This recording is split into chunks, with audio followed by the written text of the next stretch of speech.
Want to make sure you never miss a new release from the official Creepypasta.com YouTube channel again? Be sure to subscribe and hit that bell to turn on notifications.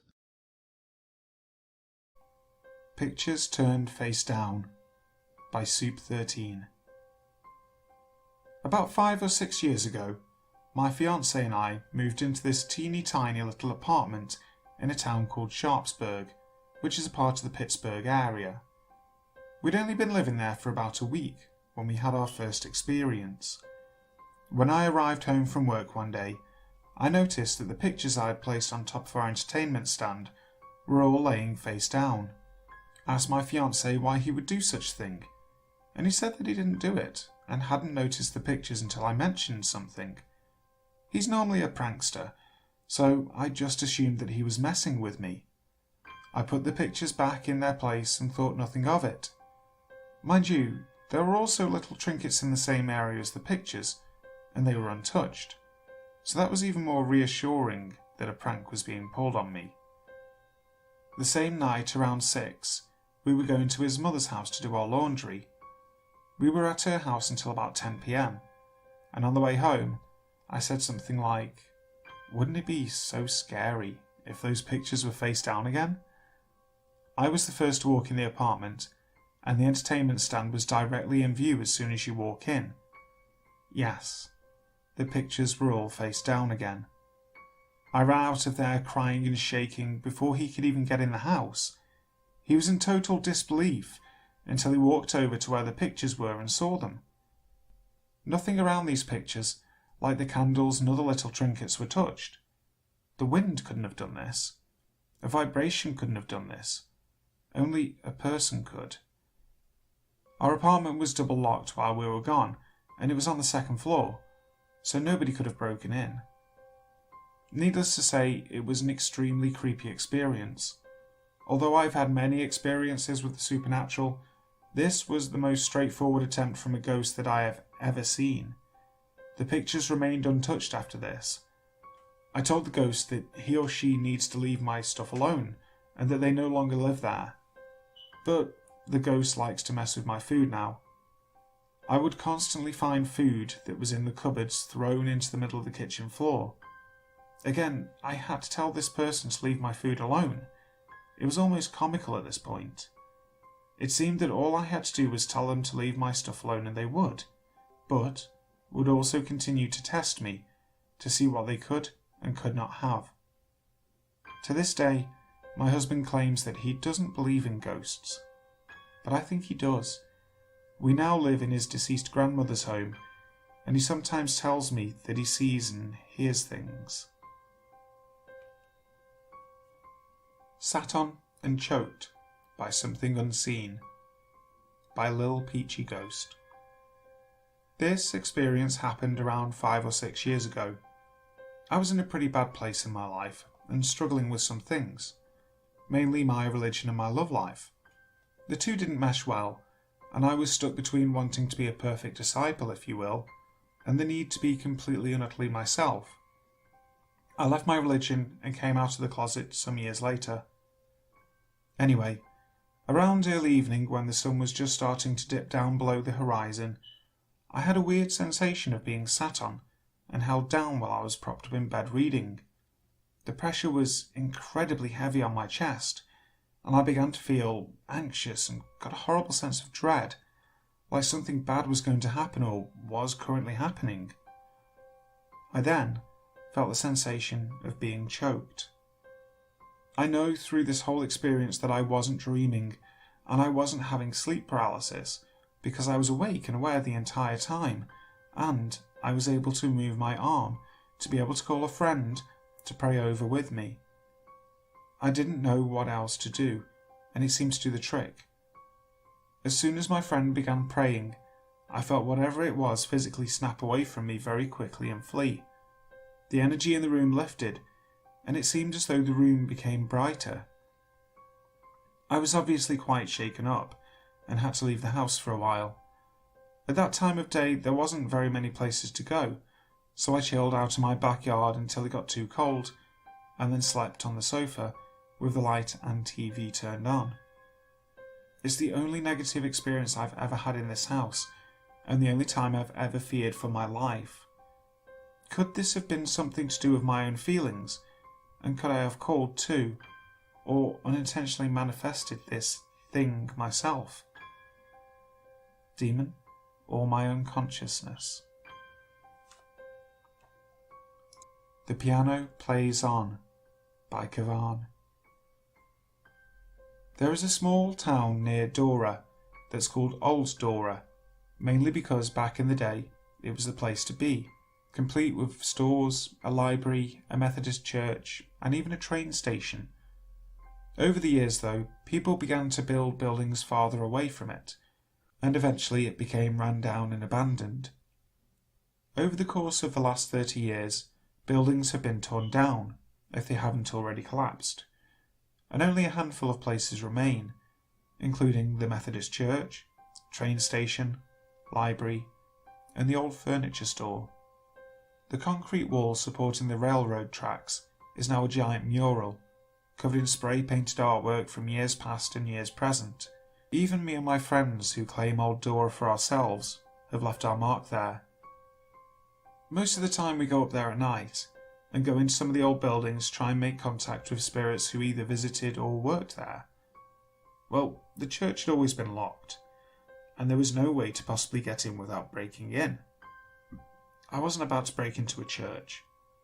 One night, we and my friends were doing our usual rounds, and that's when we noticed the door was standing open at the bottom floor. I looked at my watch.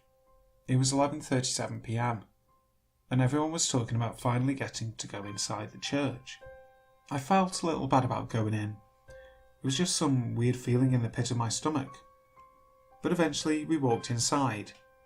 A bunch of debris lay scattered everywhere, and the bottom floor was huge. I walked around a little bit and noticed an old piano leaned against the back wall.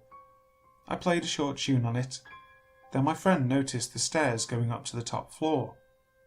I walked over to the group, consisting of 4 people including myself, and we started to go up the rounding stairs. Suddenly, from up there, another piano began to play, and play well. But we freaked out and got out of there. The next night we decided to go back. We thought maybe someone had broken in, and when they heard us down there they tried to scare us away. So we walked back to the church, the clock nearing midnight. The door was now closed. We walked over and tried it, and found it was unlocked. So we walked inside and started back toward the steps. We stopped there for a moment and gazed up at them, twisting upwards so that you couldn't see what was up there. My friend walked over to the other piano that was near the back wall and played a short tune. He stopped and we listened for a moment. Nothing happened, so we decided to go on up. We got to where the stairs twist, and then soft piano music began to play. 2 of my friends ran back down, but me and Sean continued on. We found the piano. It was a large black grand piano, sitting against the wall nearest the stairs. No one was there. I stared down in horror to see the keys being pressed down by invisible hands. Me and Sean left when we saw that. We stopped out on the street, and the piano music echoed out onto it as we began to walk away. Until this day, we can't explain what was going on, but sometimes, when you walk up by Old Dora around midnight, you can hear soft piano music coming from the old church. Slapped by an Unseen Hand by Regine. Around 2 weeks ago, I was in bed at night after texting some of my friends. I put my phone aside and closed my eyes to try and fall asleep. I'm laying in bed on my stomach, fully awake and aware of everything around me. It's just that my eyes are closed. When out of nowhere, I get a hard slap on the back of my leg on my calf muscle. Thinking that perhaps it was my mother, who had done it in a maybe joking sort of way, the stinging sensation of the slap remained on my leg for around 2 minutes. I know for a fact that I wasn't dreaming, and I do remember even hearing the slapping sound as well. I was fully awake when it happened, as I take a while before I actually fall asleep. The next day, I told my mother what had happened to me the previous night, and she advised me that the same thing had happened to her just days before, and that I must not put any attention into it.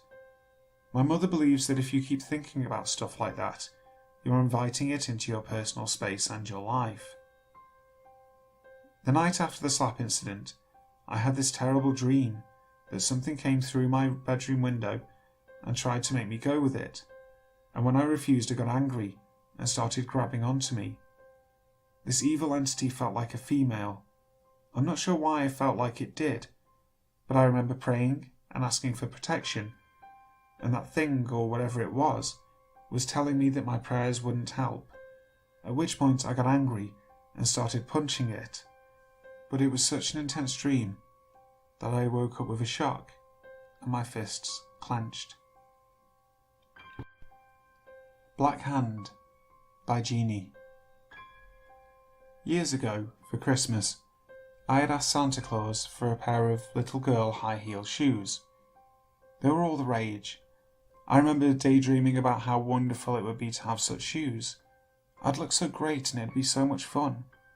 I was so excited and couldn't wait for Christmas. Finally, Christmas Eve rolled round. That night I could hardly sleep, but I knew I had to, or Santa wouldn't come to our house. Morning came at last. I jumped out of bed and ran to our Christmas tree. Santa bought me the most beautiful pink plastic high heels anyone had ever seen. I put them on my feet and started parading around the room. I was so happy. My mum had gone to the kitchen to start breakfast. I decided to walk to the kitchen so my mum could bask in the loveliness of my shoes. Just as I get to the doorway, I notice this black arm that comes out of the door frame. I am walking very fast, so I can't really stop, and I walk straight through the black arm that was stretched out across the doorway. I'm so scared that I stumble and fall, breaking the heel of one of my new shoes. I'm terrified and crying. I cry not just because I've broken my shoes, but what was the thing I had just seen? I tell my mum about it, but she had no idea what to say. The horrific experience faded away with the years, and several Christmases come and go. But what's even stranger is that I see this black arm once more. This time I'm about 12 years old. My brother, sister and I are laying on our blanket under a lovely shade tree. We're discussing God and I'm preaching my little heart out. All of a sudden, the black arm reaches up from the ground and comes around me. I scream and get away from it quickly. I tell my mother of the black arm. She says a prayer with me and calms me down. That night, and several nights afterwards, I slept with my sister. These two incidents happened to me years ago, but I remember them as if they happened yesterday. I don't know what this was, or if anyone else has ever seen this black arm. All I know is that it happened to me.